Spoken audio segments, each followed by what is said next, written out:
They just drug the guy out from under the car. They really figured out that they could pull the pin on that rear sway bar about the same amount of times it takes to fill it up. Here comes our leader.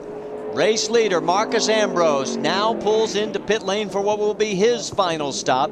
Remember, it is a dredgingly slow 30 miles an hour down pit lane, and Marcus has to go all the way to the Ward's pit out. Vince, you're there. Well, of course, this is the final pit stop for Marcus Ambrose, filling it full of Sunoco fuel and changing the 4 Goodyear tires. Gary Cogswell on the crew chief talking on the radio, encouraging his crew guys to hit those lug nuts hard. And he was also pleading with Marcus Ambrose to make sure he didn't slide through the box when he came in. He hit his marks perfectly, getting last drop of the Sunoco, and away he goes in the 59. Oh, no, you aren't going to believe what I'm going to tell you, folks. Marcus Ambrose is getting a speeding ticket. He was too fast coming into pit lane. He's going to have to come back in. And 99, we're being told. David Ruderman. You got to do a pass through. Unbelievable. Here's Villeneuve's stop. Mike?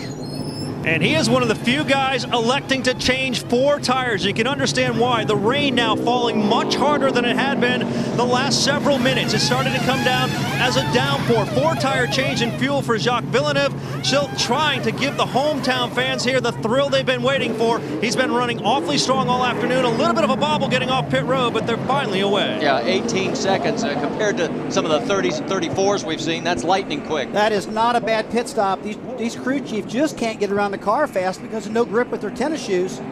And so that's a pretty good stop for him. You see Joey Logano coming out right behind him here. So we'll have to wait to see how it all cycles through. But remember, we told you who would be the big beneficiary on this round of pit stops? Ron Fellows. Yes, he is your race leader right now. And Joey Logano wants a piece of the 32. All right, let's go back and show you what happened with Marcus Ambrose coming into pit lane. Trying to slow it down. You can see he's got the tires locked up. Rear tires completely stopped. I mean, that's... He couldn't get it done. Hey, a rule's a rule, but under those conditions, you'd think there'd be a little bit of a break, but well, understand it. He is going to have to do a pass-through. There is Scott Wimmer right ahead of Scott Pruitt. Now, remember, they have both made their final pit stops.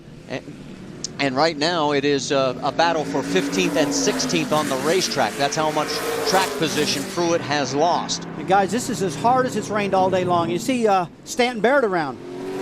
That's entering turn 14, actually. Come to the start-finish line. He's got experience doing that. That's the second time.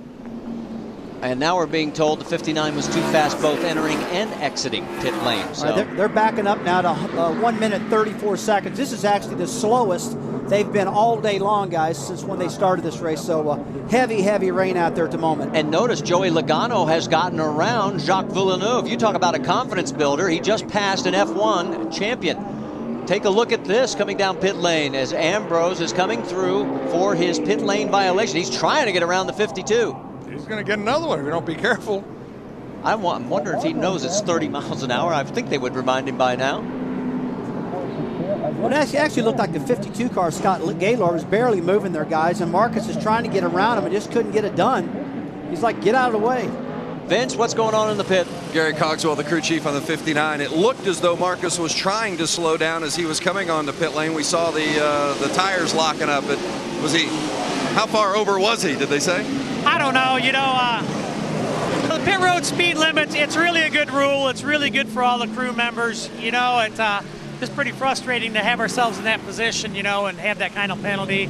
You know, pretty adverse conditions, a lot going on, and you know, I wasn't running the stopwatch or the radar gun, so I can't say if he's speeding or not, but it's their call, so we're stuck with the penalty.